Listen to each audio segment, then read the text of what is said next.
Order. Questions to the Secretary of State for Foreign and Commonwealth Affairs, Tonia Antoniazzi. Question number 1, Mr. Speaker. Minister Harriet Baldwin. Thank you, Mr. Speaker. The UK regularly discusses the violence in Cameroon with international partners, including France and the United States. I welcome French support for the recent UK-Austria joint UN Human Rights Council statement about the deteriorating situation in Cameroon. Antoniazzi. Southern Cameroon voted to join French Cameroon as federated states equal in status, but this is clearly not what has happened. They are treated as a region made up of second-class citizens. The UK has a duty to the Southern Cameroons to use all available instruments in order to find a solution to the growing crisis, a solution which takes into account the wishes of the people of the Southern Cameroon. Will the Secretary of State meet with me and a delegation of Southern Cameroons to discuss possible solutions?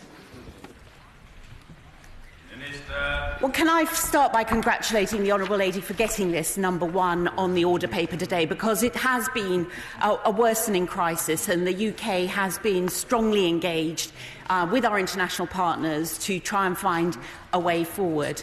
With respect to the territorial integrity of Cameroon, of course the UK recognises the territorial integrity of Cameroon, but we also believe that where there are calls for more autonomy in the southwest and the northwest, that the government of Cameroon needs to engage in an inclusive political dialogue, because currently the violence from both sides is leading to really serious situations for civilians on the ground.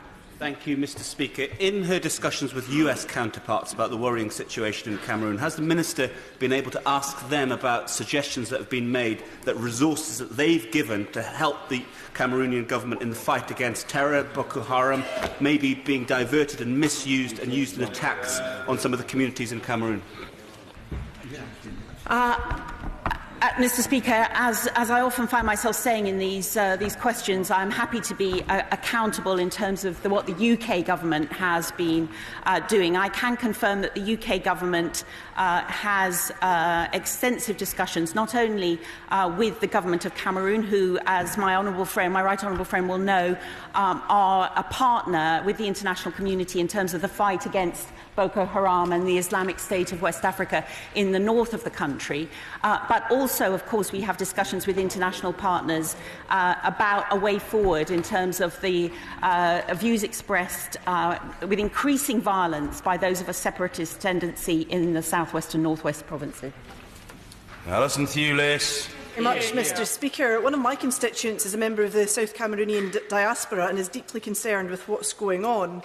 A recent Amnesty report noted the presence of arbitrary arrest, torture in detention and the existence of secret and illegal detention facilities in Cameroon. Does the Secretary of State agree with me that such activities are a stark violation of the Commonwealth Charter? And if so, what efforts has she made as a Minister to engage with Cameroon through the Commonwealth? Hear, hear. Hear, hear. Well, the Honourable Lady is absolutely right to raise the range of different human rights violations and abuses that were noted in the statement that we were very pleased that 39 countries signed up to at the most recent UN Human Rights Council. Specifically with regard to the Commonwealth, I can tell the House that Lord Ahmed, the Minister for the Commonwealth, wrote to the Commonwealth Secretary-General recently to share UK concerns about Cameroon and press for further Commonwealth engagement on the matter. Mr. Philip Hollowbone. The UK's aim is to be the largest G7 investor in Africa by 2022. Will any of this investment be going to Cameroon? Minister.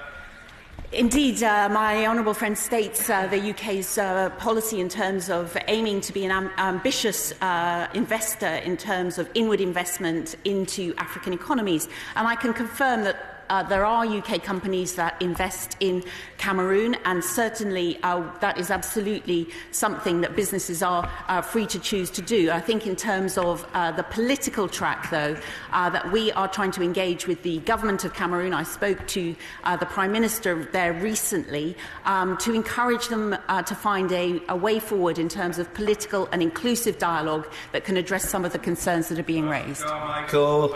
Speaker, I spent time in Cameroon in 2013 as a political volunteer with VSO, and it breaks my heart to see what is happening to that beautiful country today.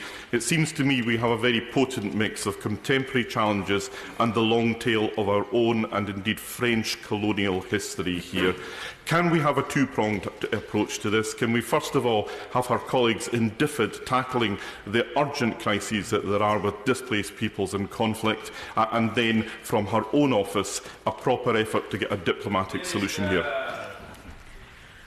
Well, the Right Honourable Gentleman is absolutely right that there is an ongoing humanitarian crisis, and earlier this year I did authorise that we would work through UNICEF to provide the immediate assistance in terms of humanitarian needs. Over 400,000 people have been displaced in this crisis, over 30,000 have fled into Nigeria, and I can say that DFID is working in terms of programming, and we're also urging the government to allow access for humanitarian actors into all parts of Cameroon. Liz McInnes. Thank you, Mr. Speaker. Human Rights Watch said last week, and I quote, "Government forces in Cameroon's Anglophone regions have killed scores of civilians and torched hundreds of homes over the past 6 months. So can I ask the Minister of State, how many more innocent civilians need to be slaughtered for Cameroon to be suspended by the Commonwealth?" Minister. Well, she's absolutely right that there have been human rights abuses and human rights violations from all sides in this conflict, and there have been hospitals burnt, there have been villages that have been torched, and we drew attention to a range of these different issues in terms of the statement that we made at the United Nations Human Rights Council, which the UK sponsored. And in terms of the Commonwealth, I can confirm that obviously the UK is one of the members of the Commonwealth and has, through our Commonwealth Minister, written to the Commonwealth Secretariat and suggested that the Commonwealth Secretariat encourage discussions on this topic in terms of future meetings. Order. Before we move to question 2 in the name of